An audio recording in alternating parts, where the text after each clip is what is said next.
ថ្ងៃដែលយើងជួបគ្នាលើកដំបូង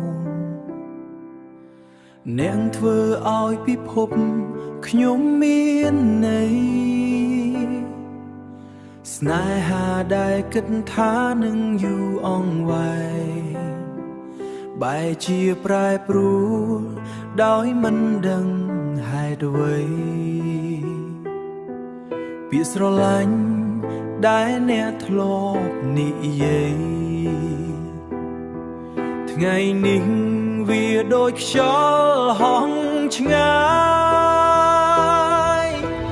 ចុងក្រោយយើងគ្រាន់តែអ្នកដទៃមិនសល់អ្វីក្រៅតែការឈឺចាប់ក្នុងចិត្តមនុស្សដែលធ្លាប់ស្និទ្ធជាងគេក្នុងជីវិតឥឡូវធ្លាប់ស្នេហ៍ជាងគេមិនស្គាល់មុខគ្នាឥឡូវតែអ្នកមិនស្គាល់មុខគ្នារូបភាពចាំងនៅតែមើលឃើញតែអ្នកនៅក្នុងវាមិនជារូបនេះទៀតស្នេហា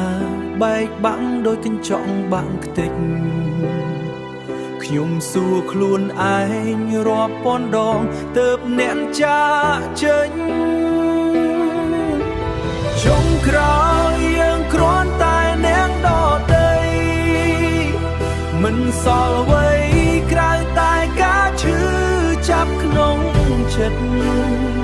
មនុស្សដែលធ្លាប់ស្និទ្ធជាងគេក្នុងជីវិត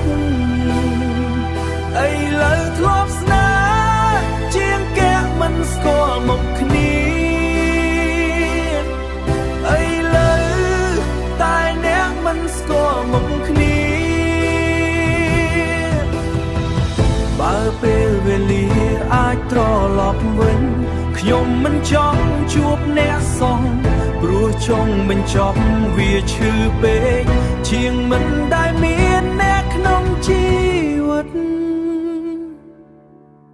ចុងក្រោយស្នេហាយើងคล้ายជាអតីត